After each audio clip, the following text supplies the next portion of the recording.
Hey, this is Dr. Scott with a really quick, brief, I hope fun tour of the syllabus for English 5 LGBTQ Lit for summer of 2021.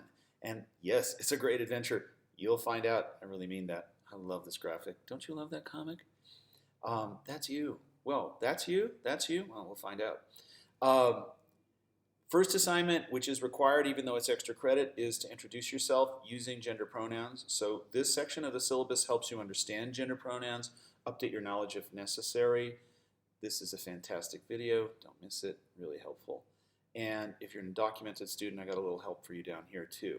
And then here's a course preview. I've already emailed this to you, but essentially what you need to know is that for summer, we're doing 12 modules in 6 weeks. That's 2 modules per week. Now, I just completed my the same course with the same 12 modules in a 12-week format. So the students for spring were doing 1 module per week. You're doing 2. And let's just be honest with ourselves. You signed up for this. This is an intensive, super fast, super challenging college-level course. It's not really a 4-unit course in terms of workload. It's an 8-unit course at least in terms of workload.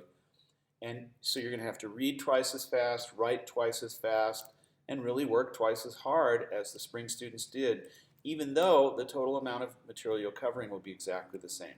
So good news, you get an A for 6 weeks of work. Bad news, you got to work like crazy to get that A or B or passing grade or whatever your goal is. I already sent you the book list, so right now I'll just emphasize that used, hardcover, paperback, new edition, older edition, I don't care. Ebook is great. About 100% of these texts are available free online or at very, very low cost. I personally love the audiobook versions available with almost all of these. I think it really enriches the experience. Often it's the author themselves, if they're still alive, reading their own work. For example, Sandeep Roy, Don't Let Him Know. You can do that novel as an audiobook, and it's so much fun. But I also use when I use audiobooks, I also use an ebook or a paper book because I have to take notes. I need my highlighter or my e-highlighter in order to go back and figure out the quotes that I need. Why do I need quotes? Well, I need them for journals, for the discussions, for the essay tests. They're not optional. They're absolutely required. So please don't think this is one of those Spark Notes silly high school courses where you read the Spark Notes and then you pass the course with an A. Like if you pulled that off, I'd be kind of amazed, but I don't think it's going to happen. And it's not my job to let it happen. Plus, you're cheating yourself with some of the greatest literature written over the last 100 years and more. So why take a literature course and not read the literature? That's not a question I'm able to answer. There's also an optional public writing project that you can learn more about by talking to me and reading the criteria. But I'd love to have you put your voice out there, and I'll give you a huge amount of extra credit. Here's the grading scale. Really important. In fact, really, and this might be the most important thing that you need to know. And it causes confusion the whole quarter long, so kind of like tune in. If you want an A in the course, if A is your target grade, then you have to do enough assignments to pile up at least 940 points by the last minute of the last day of the quarter. If all you want is a B, great. You only need 840 points. And if you're taking the class pass-fail, something like that, then you just need 700 points, or whatever your pass-fail grade is set at. For some schools, it's C+. Anyway, the point is you only need 700 points to pass the course because that's your goal. But you can't get 650. You need 700, and you need them within the next 6 weeks. So that's the race that you're running or the mountain that you're climbing, and some of you are climbing a 940-point mountain, and some of you are climbing a lower mountain. By the way, my spring students frequently got more than 1,000 points because they loved the assignments and they loved the course. So they did more than they needed to do because they're great students, I'm a great teacher, and these are some of the best books you'll ever read in your life. So go have fun. How many assignments can you skip and still earn an A? This is such an important question. I get so many inbox questions about it, and I'm going to give you the short form. It's really complex, and there's no easy answer. The answer is you can skip a lot of assignments, but it depends. It depends on which assignments you skip, what your grades are when you get those assignments. Are you getting full points, right? What is your target grade? Are you the kind of student that wants the 940 points or only wants 840 points or only needs 700 points? Like, what's your target grade really depend. Then you can skip more assignments the lower your target grade is. That's up to you. It's not up to me. So my suggestion really strong is that you make a spreadsheet or a tally sheet or something, like, put a crayon with a piece of paper and track your points total daily, the same way you keep track of how much money is in your checkbook, right? Like, look and do the math and add it up so that you know where you're at. If this was a fundraiser, like, you could think of it this way, like, I need $940 to reach my goal, but right now I only have $500. I'm not there yet. I have 3 weeks left. I got a lot of money to raise in the next 3 weeks, all right? Oh, I only wanted to raise $700. Okay, well, you're closer than the $940 goal person, but you're still not there with 500 points or $500, whatever it is. Okay. Essentially, I wrote this down as clearly as I could, and you're going to have to figure it out. I'll highlight one other thing. Students get very confused about how Canvas calculates grades. The way Canvas is set up, and I don't have a whole lot of control over this, your current grade shows the averages of all the assignments you've turned in. So let's say you've turned in 3 assignments. You got A's on every assignment. Good for you.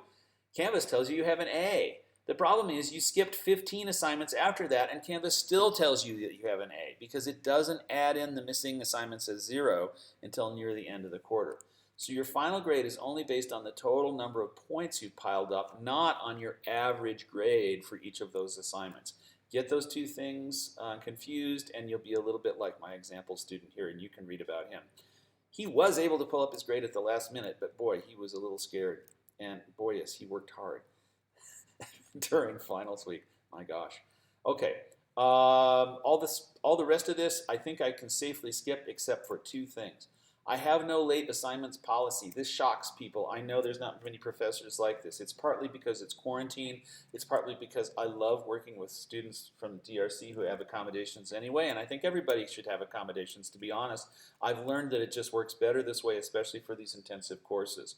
Now, that doesn't mean that you can't get in trouble by procrastinating, but you're adults and you got to handle your procrastination on your own at some point. So, short form, I don't have a late assignments policy, except I can't take work after the end of the quarter. So yeah, you could turn in an assignment from day 1, week 1, on the very last minute of the very last day of the quarter.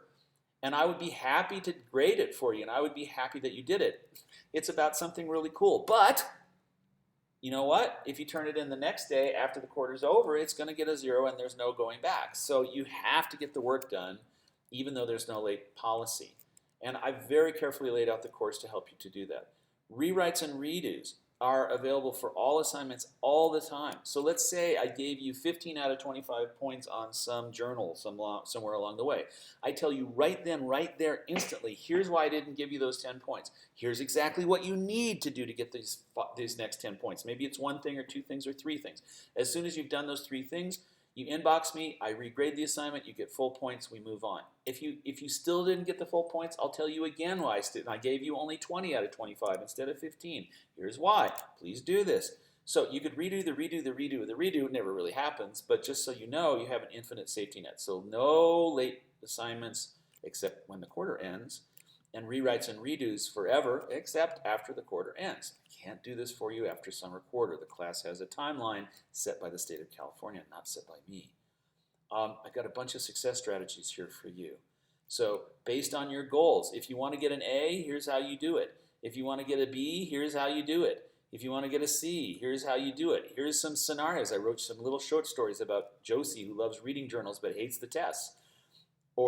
I'm sorry, that was Jose who loves reading journals and hates the test. But Josie loves weekly tests but hates the reading journals. Well, different strategies to get to an A for those students. Jamie is a brand new student, never took a college level literature course, kind of struggling, but loves the class. And by working like crazy, she maximizes her chances of getting her final target grade, and almost always does. All right? So different students have different goals and different skill sets and different preferences. It's not just preferred pronouns, it's preferred assignments. And mixing and matching is a very individual thing. So you can't just ask me what to do, you have to figure this out on your own. It's like asking me, what should you buy in the grocery store? Like fruits and vegetables, I like them.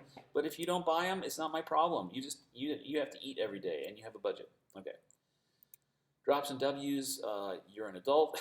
Deadlines for registration. You're an adult. Click on this and figure it out. Uh, how to contact the instructor. Canvas inbox. And let's see. The rest of this, I think, is self-explanatory. So I'm going to end this instructional little quick tour of the course syllabus. I'm sending the PDF. I'm opening up the course at the same time.